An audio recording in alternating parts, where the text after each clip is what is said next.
маҳмадсаид убайдуллоев раиси собиқадори шаҳри душанбе ба таври ногаҳонӣ аз мақом барканор шуд ва ҷои ӯро писари бузурги президент раҳмон рустами эмомалӣ гирифт. То расидан ба ин мақом рустами эмомалӣ раҳбари оҷонсии мубориза бо фасод буд. номзадии рустами эмомалӣ дар ин мақомро бояд маҷлиси вакилони шаҳри душанбе таздиқ кунад. сабаби аз мақом сабукдош шудани убайдуллоев маълум нест, вале онҳое ки субҳи 12 январ дар маҷлиси аъзои ҳукумат ва фаъолони шаҳри душанбе ширкат доштанд мегӯянд, убайдуллоев дар бораи ин қарор огоҳ буд. гулнора амиршоева вакили маҷлиси шаҳри душанбе ба радиои озодӣ гуфт ки ҷаласа ба раҳбарии нахуст-вазир қоҳир расулзода ва бо ҳузури рустами эмомалӣ ҷараён гирифт ва маълум буд ки убайдуллоев дар бораи ин тасмим хабар дошт. ҳама бисёр қарсак мезаданд. аз чашми баъзиҳо ашк мерехт. як даври калон пушти сар шуд. даври нав шурӯъ мешавад. маҳмадсаид убайдуллоеви 64 сола тахминан 2 сола дар мақоми раиси шаҳри душанбе кор кард ва 16 соли охир раиси маҷлиси миллии маҷлиси олии тоҷикистон буд. мақоми раиси маҷлиси олиро ӯ ҳифз кардааст. таҳлилгароне ки дар бораи тағйирот дар мақоми раиси шаҳри душанбе суҳбат мекунанд мегӯянд маҳмадсаид убайдуллоев аз афроди бонуфузи ҳукумати тоҷикистон ва нафари дуюм дар сиёсат буд ва эҳтимолан бо рафтани ӯ дар бархи вазоратхонаҳои муҳими кишвар ҳам тағйирот сурат гирад. чанд коршиноси ҳамсӯҳбати радиои озодӣ гуфтанд ки дар мақоми худ убайдуллоев давоми ин солҳо тавонист корҳои муҳимро дар шаҳри душанбе анҷом диҳад ва солҳои охир аз роҳи шабакаҳои иҷтимоӣ талош мекард наздиктар ба мардум ва интиқодҳои сокинони шаҳр бошад. абдумалик қодиров таҳлилгари мустақил мегӯяд: убайдуллоев барои шаҳри душанбе хидматҳои зиёде карда буд. ба хусус вақтҳои охир ба фикру андешаи аҳли ҷомеа гӯш медод.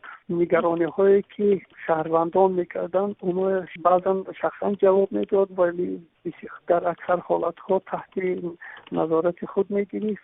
яке аз муҳимтарин корҳои анҷомдодаи маҳмадсаид убайдуллоев пешбурди генплан ё тарҳи тағйири симои шаҳри душанбе буд ки дар баробари тарафдорӣ дар маркази баҳсҳои зиёд ҳам қарор гирифт. соли 2016 гурӯҳи зиёиёни тоҷик дар робита бо бардошта шудани чанд сохтмони фарҳангиву маъмурии солҳои шӯравии тоҷикистон дар маркази шаҳр изҳори норизоият ва маъракаи ҷамъоварии имзоро шурӯъ карданд. зафар абдуллоев журналист ва як фаъоли ҷамъиятӣ ки бо убайдуллоев кор кардааст мегӯяд ӯ як шахси принсипиалӣ ва сахтгир аст ва на ҳамеша тасмиму амалкарди ин гуна одамон қобили қабули ҳама мешавад. бисёр одами принсипиалӣ аст. агар дар робита ба чизе фикри қотеъ дошта бошад, тағйир додани он мушкил аст ва як шахсияти қавиирода аст ва назари мардуму аҳли ҷомеа ҳам дар баъзе ҳолатҳо назарашро дигар карда наметавонад. маҳмадсаид убайдуллоев зодаи ноҳияи фархор буда дар гузашта дар мақоми муовини раиси кумитаи иҷроияи вилояти Ко'лоб кор карда барои сари қудрат омадани Эмомалӣ Раҳмон дар соли 1992 нақши муҳим бозидааст. дар мақомҳои муовини сарвазир ва масъули вазоратхонаҳои қудратӣ кор кардааст. соли 2000 замоне ки 3 сол раиси шаҳри душанбе ва аз шахсиятҳои муҳими сиёсии кишвар буд, аз як суйқасд ҷон ба саломат бурд. бо гузашти 17 сол маълум нест ки ин амалро кӣ ва бо чӣ ҳадаф анҷом додааст. убайдуллоев дар ҷаласаи вакилони шаҳри душанбе рӯзи 12 январ гуфтааст ки таъиноти рустами эмомалӣ ба мақоми раиси шаҳрдорӣ идомаи сиёсати ҷавонгароии президент раҳмон аст ва ӯ аз ин сиёсат пуштибонӣ мекунад.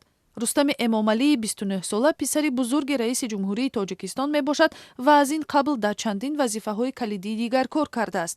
дар соли 2012 раҳбари Федератсияи футболи Тоҷикистон интихоб шуда дар ин мақом генерал Сӯҳроб Қосимов фармондеҳи пешини фронти халқиро иваз карда буд. рустами эмомалӣ бори дуввум дар моҳи январи соли 2016 дар интихоботи президенти нави Федератсияи футболи Тоҷикистон иштирок карда раҳбарии ниҳоди варзиширо ба дӯш гирифт. ӯ соли 2013 бо дарёфти унвони генералӣ раиси хадамоти гумрук таъин шуд. аз ин пеш муддате вакили маҷлиси қонунгузори шаҳри душанбе ва муовини раиси созмони ҷавонон буд. ӯ донишгоҳи миллии Тоҷикистонро аз рӯи ихтисоси муносибатҳои байналмилалии иқтисодӣ хатм кардааст.